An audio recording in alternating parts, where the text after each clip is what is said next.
The marsh was alive with silence, punctuated only by the relentless drip of moisture from the dense fog that clung to every gnarled branch and sodden tuft of grass. Our breaths came ragged, our footsteps muffled by the heavy earth beneath us. The lantern man's presence was no longer a distant menace, but a looming shadow that chased us like a predator sensing its prey.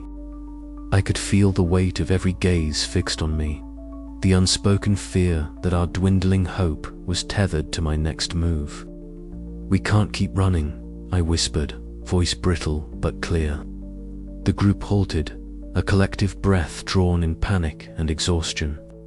Mark's grimace softened, replaced by a flicker of reluctant understanding. Lena's wide eyes shimmered with unshed tears, while Tom's usual buoyancy was replaced by a hollow silence. Claire clutched Lena's arm, and Sarah adjusted her camera strap nervously, documenting our fading sanity. I swallowed hard, feeling the knot of grief and resolve tightening inside me. "I'm going to draw him away," I said. "If I can keep his attention, the rest of you can find a way out." Mark opened his mouth to protest, but I shook my head. "I'm the one who's lost the most here. I have to do this." The fog curled around us like fingers, thick and unyielding. The faint glow of the lantern man's light flickered ahead, a beacon of false hope and impending doom. Slowly, I stepped forward, the cold marsh water seeping into my boots, the damp air filling my lungs with biting chill. Behind me, the group hesitated, caught between fear and trust. Then Tom's voice broke the silence, low and steady. "We'll make it. Because of you."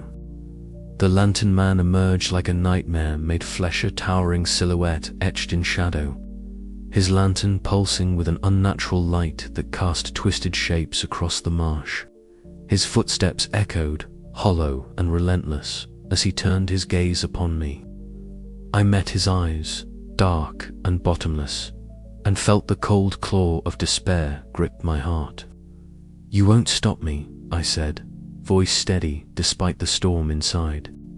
He moved forward, the lantern's glow intensifying, shadows dancing wildly in the mist. I turned and began to run, each step a battle against the suffocating fog and the pounding of my own heart. Behind me, the faint sounds of the others scrambling to safety grew distant but urgent. The marsh seemed to close in, warping and twisting as if alive, but I forced my legs onward, every fiber of my being screaming to survive, to protect. The lantern man's roar of frustration chased me, a sound that would haunt my dreams forever. As the first light of dawn seeped through the fog, the others burst from the marsh's edge, breathless and battered but alive. They looked back once, their faces etched with grief and determination. I faded into the mist, a solitary figure swallowed by the marsh, buying the only chance we had left.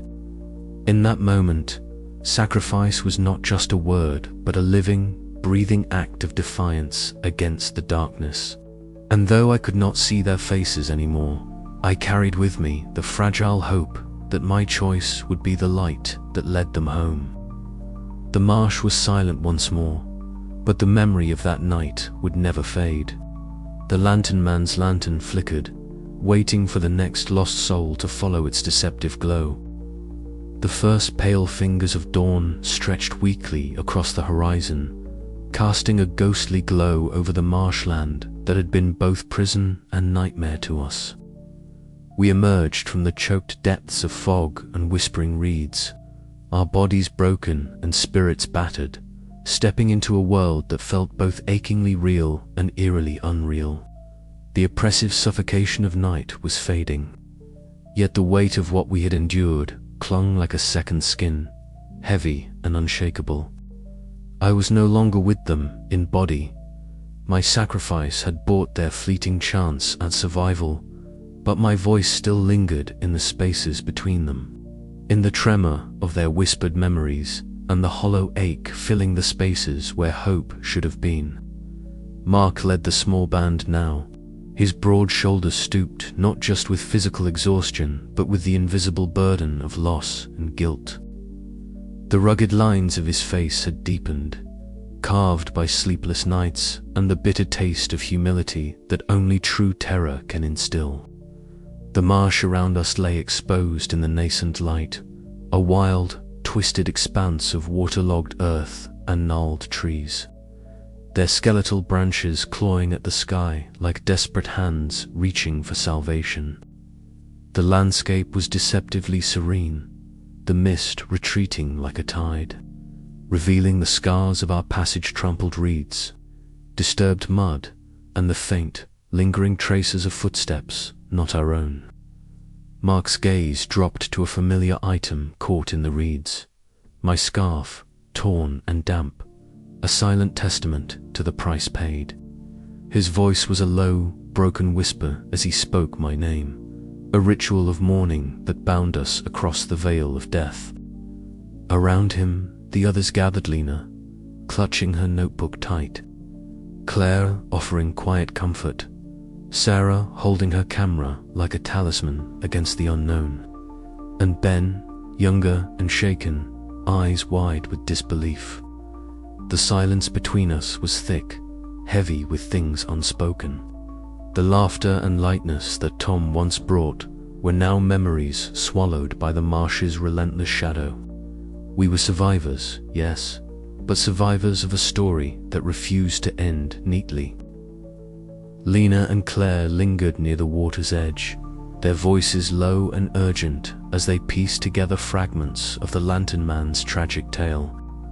The spectral figure was not merely a predator, but a lament bound by sorrow, an eternal prisoner of the marsh's merciless grasp. Their words floated on the morning air, weaving a tapestry of ancient grief and cursed fate that mirrored our own. Sarah's fingers trembled as she scrolled through the images on her camera, ghostly shapes half glimpsed in the fog, flickerings of unnatural light, shadows that did not belong to any living thing. Each photo was a puzzle piece, a clue that deepened the mystery rather than solved it. Her eyes were haunted, reflecting the uncertainty that now defined us all. As the sun crept higher, a sudden flicker of light caught our attention, a faint, wavering glow beyond the tree line, a lantern's flame dancing in the distance. Our breaths caught collectively, hearts pounding in a mixture of dread and disbelief. The light vanished as quickly as it had appeared, swallowed by the returning fog, leaving us with the cold recognition that the marsh's hold was not yet broken. Mark's voice broke the silence, rough but resolute. "We made it out," he said, though his tone betrayed the question hanging unspoken between us. "But what comes next? Can we ever leave this behind?" We had escaped the physical confines of the marsh, but its spectral menace clung to us like a shadow, an unseen weight pressing on our souls. The Lantern Man's light was no longer a beacon of hope, but a reminder of the false promises that had nearly led us to ruin. I watched them from the twilight between worlds, knowing that this was not the end. The marsh's secrets would haunt their dreams and their waking hours. The lines between reality and nightmare would blur until the memory of the Lantern Man was etched forever into their hearts. And so the dawn broke, fragile and trembling, over survivors who carried with them not only scars and sorrow, but a fierce, flickering ember of resistance, hope born from sacrifice and the unyielding will to endure, even in the face of the unknown. The night had settled thick and heavy around us, a cloak of silence broken only by the occasional creak of the old cabin floorboards beneath our feet. Sarah had spread her collection of photographs across the rickety wooden table, their glossy surfaces catching the flicker of the candlelight, each image a frozen fragment of the marsh's haunting memory. She moved slowly from picture to picture, her eyes sharp and searching, tracing the ghostly shapes and blurred footsteps captured in the fog's embrace. "Look here," she whispered, pointing to a shadow that seemed to stretch unnaturally across the frame. It's like the lantern man's presence lingers, etched into the mist itself.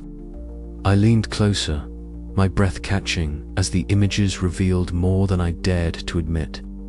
The marsh had left its mark on us all, invisible yet undeniable. Mark sat silently near the window, his broad frame hunched, staring out into the darkness beyond. His rugged face was drawn tight, the lines of exhaustion etched deep. Occasionally, his gaze would flicker to the photographs, but mostly he seemed lost in thought. "I never believed," he murmured, voice low and rough, "not until now." But whatever that was out there wasn't natural. The weight of his words settled over the room. For so long, his skepticism had been a shield, a way to protect himself from the chaos inside. Now, faced with the undeniable truth, he wrestled with a quiet resignation that was both humbling and heartbreaking. Lena and Claire sat nearby, their heads bent over a worn collection of folklore, books, and scribbled notes. The soft glow of a lantern cast dancing shadows on the walls as they traced faded ink and whispered of ancient tales. "The lantern man," Lena said, her voice trembling slightly, "was once a man bound to this marsh, lost to tragedy and sorrow. Now, he's a spectral echo, trapped in the fog, feeding on fear." Claire nodded, her eyes reflecting the flickering light. "It's like he's caught in an endless loop, and we stumbled right into his story." I watched them, feeling an ache of understanding deepen within me. The marsh was more than a place. It was a living nightmare, a prison of grief and despair. And we had been its unwilling prisoners. Later, I found myself alone at the edge of the marsh as twilight bled into night, the mist curling around my feet like phantoms reaching for me. The marsh stretched out before me, beautiful and deadly, its secrets whispering through the reeds and shadows. I could still feel the lantern man's gaze, cold and unyielding, a reminder that some horrors never truly fade. "We survived," I whispered into the thickening fog, but at what cost? The echoes of that night would linger in our minds, shadows cast long and deep. As we pieced together the fragments of our ordeal, we confronted not only the supernatural, but the fragile threads of our own humanity. The marsh had changed us, and though we sought meaning in the stories and photographs, the fear remained a quiet, persistent shadow, waiting just beyond the light. Mark joined me then, his presence steady yet haunted. "Maybe," he said softly, "accepting what we can't explain is the first step to moving forward." I nodded, knowing he was right. The marsh had tested us in ways we could never have imagined. But as dawn approached, bringing with it a pale light that struggled to penetrate the lingering mist, we stood together, scarred but unbroken, bound by memories of the lantern man and the shadows that would follow us home. The night was far from over, and the marsh was still listening. The night was far from a refuge, beneath the thin veil of safety that dawn had promised. The survivors found themselves prisoners of an unseen torment, their minds ensnared by the lingering dread that the marsh had imprinted upon their souls. Evelyn lay awake in the small, sparsely furnished room that had become her sanctuary. The shadows cast by the flickering street lamp outside danced eerily across the peeling wallpaper. But it was the echo in her mind that haunted her most, the steady, unyielding footsteps that had chased them through the fog. She could still hear the soft scrape of the lantern man's lantern swinging in rhythm, a sinister metronome keeping time with her racing heart. Her breath came shallow and quick as a cold sweat soaked through her shirt. The past weeks of torment and loss weighed heavily, pressing down on her chest like an unseen hand. The marsh had not released her. It had merely shifted its grip from her body to her mind. Across town, Mark stood by the window of a small apartment. rain streaking the glass in rivulets that distorted the blurred city lights beyond. His broad shoulders were hunched, fists clenched at his sides as he struggled to silence the memories that refused to be banished. The Lantern Man's towering shadow haunted his every thought, a stark contrast to the rational explanations he had once clung to like a lifeline. He bit his lip, frustrated and vulnerable, wrestling with the humbling truth that some horrors defied logic. His wartime ghosts paled next to the spectral menace that had stalked them, and yet the scars were no less real. In a cramped study illuminated only by the soft glow of a desk lamp, Lena sat surrounded by a fortress of folklore tomes, her fingers trembling as they traced the cold metal frame of the lantern in one of Sarah's photographs. The image captured the unnatural flicker of the spectral light, and beneath it, the shadowy outline of the figure that had led them into nightmare. She breathed in sharply, the weight of sorrow and curiosity mingling in her chest. The stories she had chased for years now held a cruel, living truth. The Lantern Man was no mere myth. He was a curse, an eternal sentinel of despair. Lena's heart ached for the lost soul bound to the marsh, and yet the terror it wrought was undeniable. Sarah, ever the skeptic even in the aftermath, pored over her journal and photographs late into the night, the soft click of her camera's shutter now, a memory replaced by the scratch of pen on paper. Her images revealed glimpses of the unexplainable shapes in the fog, eyes that glimmered in the dark, and the faintest traces of that flickering light. She questioned everything she thought she knew about reality, the lines between fact and nightmare blurring with every entry. The camera had captured more than just images. It had trapped fragments of a nightmare that refused to fade. One evening, the survivors gathered quietly in a dimly lit room, the silence heavy with shared grief and unspoken fears.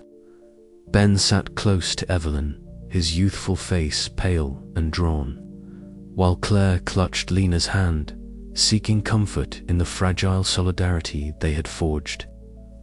Words came slowly, fragmented memories piecing together the horror that had bound them. Each story was a thread of dread woven into a tapestry of loss. The marsh was no longer just a place they carried it within them, a shadow that stretched long beyond the fog. "Do you think it's really over?" Lena whispered, her voice barely audible. Evelyn met her gaze, eyes reflecting the flicker of the lone candle between them. "I don't know," she admitted, "but I know the fear hasn't left." "Not yet." Mark nodded grimly, the weight of his ordeal settling like a stone in his gut. "We survived the marsh. But the fight isn't over not, while that shadow haunts our minds." Night after night, the dread returned, whispers in the dark, fleeting shapes at the edge of vision, the ghostly glow of a lantern flickering in their dreams. The survivors struggled to reclaim their lives, but the marsh's grip lingered in the silence between heartbeats, a reminder that some darkness could not be left behind. As the days passed, Evelyn found herself writing again, her voice a balm and a confession. She chronicled their ordeal not just to remember but to confront the invisible scars etched deep within. The marsh had taken much, but it had also forged something unbreakably, testament to survival, sacrifice, and the haunting power of fear. In the stillness of the night, when the world was quiet and shadows crept close, the Lantern Man's light flickered once more, a silent promise whispered on the wind. The marsh was watching, waiting, its secrets folded within the fog, and the survivors knew the truth. They dared not speak aloud. Some horrors are never truly gone. And as Evelyn closed her journal, the room plunged into darkness, save for the faintest, eerie glimmer far beyond the reach of light, a chilling echo of the marsh's eternal dread. The first light of dawn was a pale, hesitant thing, filtering weakly through the thick veil of fog that still clung stubbornly to the marsh. The landscape was a ghostly wash of grey and muted green, softened by the damp silence that stretched like a shroud over the twisted reeds and stagnant pools. We moved slowly, our steps heavy and uncertain, each breath a visible puff in the chill morning air. The marsh seemed to hold its breath with us, as if reluctant to release its prisoners. Mark was the first to break the silence, his voice low and rough. "We made it." Somehow, I nodded, though the weight in my chest refused to ease. The horrors we had faced were etched into our skin, carved into the very marrow of our bones. The marsh had taken much from us, not just our strength, but our certainty, our trust, even our hope. Behind us, barely perceptible, a faint flicker of light pulsed through the fog. The lantern man's lantern, still alive in the mist, a heartbeat of spectral glow that defied the dawn. Mark caught it too and stiffened, eyes narrowing as if trying to will the apparition to vanish. "It's still there," Lena whispered, clutching her notebook so tightly her knuckles were white. "It never left." Her words hung in the air, heavy and true. The marsh was not done with us, not yet. Sarah flipped through her worn journal, her fingers trembling as she traced the blurred photographs. "These images, they don't make sense," she muttered, frustration and fear mingling in her voice. "It's like the marsh itself warps reality." Claire reached out, a steadying hand on Sarah's shoulder. "Maybe some things aren't meant to be understood," she said softly. I felt the ache of loss on Evelyn's sacrifice, the fractures, the terror that had clawed at our minds and hearts. And yet, there was a strange comfort in the shared silence between us. Survivors bound by a nightmare so profound it defied explanation. The path ahead was uncertain, the future veiled as much as the marsh. But one truth remained clear: the lantern man was not just a memory, nor merely a legend whispered among reeds. It was a living shadow, a dark pulse entwined with the marsh's very soul. As the fog began to lift, revealing the slowly brightening sky, I took a deep breath and looked at my companions, wounded but alive.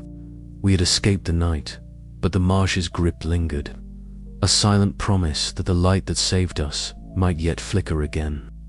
And somewhere, deep within the marsh's endless twilight, the lantern man waited, his lantern swinging gently, a beacon of false hope and undying dread. The light fades, but the fear remains. The marsh was quiet now, but I knew it was only a matter of time before the fog rolled back in, thick and suffocating. Until then, we would carry its shadows with us, reminders that some darkness can never be outrun. I closed my eyes, feeling the cold air on my face, and whispered a silent farewell not just to Evelyn, but to the innocence we had lost, to the fragile line between reality and nightmare.